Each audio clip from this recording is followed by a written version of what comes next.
Buckingham Palace struck a deal with Harry and Meghan to let them pay no more rent while living at Frogmore Cottage after couple paid back £2.4 million of taxpayer money used on its refurbishment. The Duke and Duchess of Sussex struck a deal with Buckingham Palace to pay no further rent on Frogmore Cottage after refunding the £2.4 million taxpayers paid for its refurbishment, the Mail on Sunday can reveal.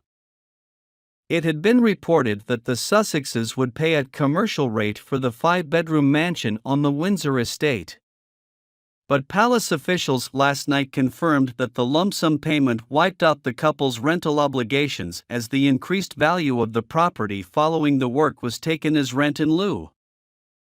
It's estimated the property would cost between £150,000 and £230,000 a year to rent, which means that the Sussexes may have saved up to £690,000. They will not renew their lease when it ends later this month. A palace spokesperson said, the Duke and Duchess of Sussex made a contribution of £2.4 million to the sovereign grant, which covered the refurbishment of Frogmore Cottage. They have fulfilled their financial obligations in relation to the property.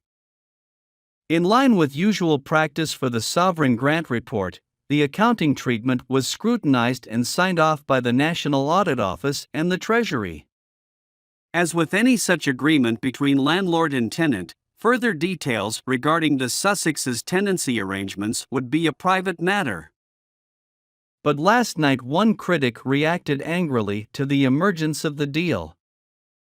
Norman Baker, a former cabinet minister and privy councillor, said, "It is outrageous that Harry and Meghan should be able to live in a huge house on these terms while regular people struggle to put food on the table." He is now demanding to know how many royal family properties are rented out below the market rate. Buckingham Palace announced in November 2019 that the Sussexes would have Frogmore Cottage as their official residence.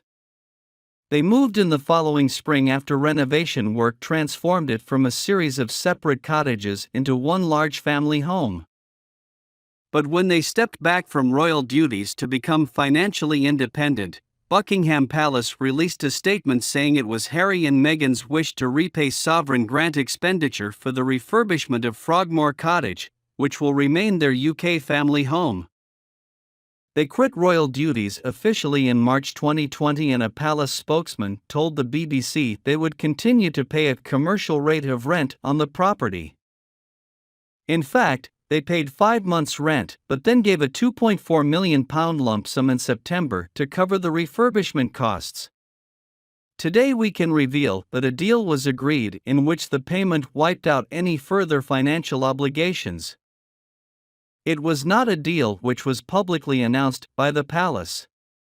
Nor was it easy to see by looking at the official sovereign grant reports which outline public spending on the monarchy. Last night Buckingham Palace confirmed that the £2.4 million was split into 3 headings and recorded across 2 sets of accounts. In the 2020-21 figures, the lump sum is listed as both rental income and as recharges for functions and other income. The following year, the third and final part of the lump sum appeared in the accounts as deferred income under current liabilities.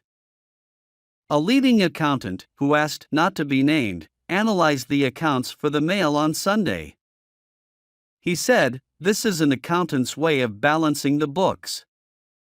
They will look at this deal and say yes, but there's still value being had from the rental contract. So there needs to be value seen in the accounts." By allowing the Sussexes to remain in Frogmore Cottage without any additional payments, the Crown gave away value and, as such, should recognize that. They used some of the £2.4 million for that. That is why they will have split the payments, to show value coming back into the estate according to the rental agreement that the Sussexes will have signed. The royal family is funded with public money from the government known as the sovereign grant. The system was set up in April 2012 to replace the old civil list and requires the royal household to publish a full report on its public finances each year. Similar to other government expenditure, It is subject to scrutiny by the National Audit Office and the Public Accounts Committee. The royal household has said it is committed to making royal finances as transparent as possible.